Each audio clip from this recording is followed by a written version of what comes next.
Ravi de vous accueillir pour cette suite du 2 en 1.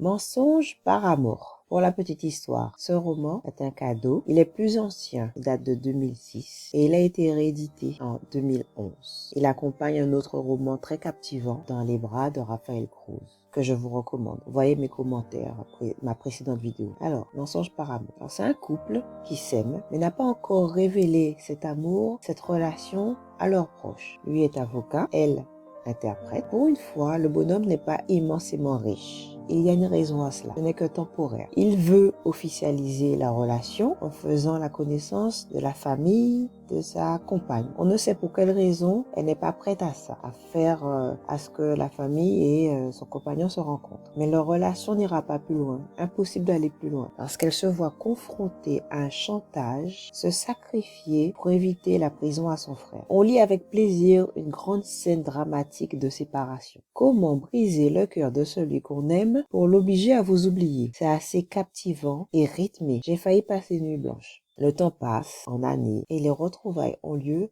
et sont explosives. Moi qui pensais que ce deuxième roman que j'avais oublié était sans intérêt, mais j'avais tout faux. Je retire tout ce que j'ai dit sur le deuxième livre offert. Dans le cas présent, c'est nul et non avare. Souvent, on a affaire à un deuxième livre qui est moyen. Là, les deux valent la peine. Il est un peu moins long que le premier, mais ô combien palpitant. Il tranche un peu avec mes critères, mais il en vaut la peine. Un couple qui doit se marier, qui ne se marie plus, mais finit par se marier quand même. Bon, je ne vois pas grand-chose quand je dis ça, puisqu'on se doute que Harlequin oblige, la fin, il se marie. Ce n'est pas tant l'issue qui rend cette histoire attractive, mais le descriptif des états émotionnels des personnages et les tourments qui les consument à chaque rebondissement. La notation va de pair. Pour le premier livre, pour le premier roman, j'avais mis 5 étoiles plus. Pour celui-ci, il mérite bien ses 5 étoiles. Mensonge par amour. 6 ans plus tôt, Samantha a été forcée de mentir à Ransom Shaw et de le quitter,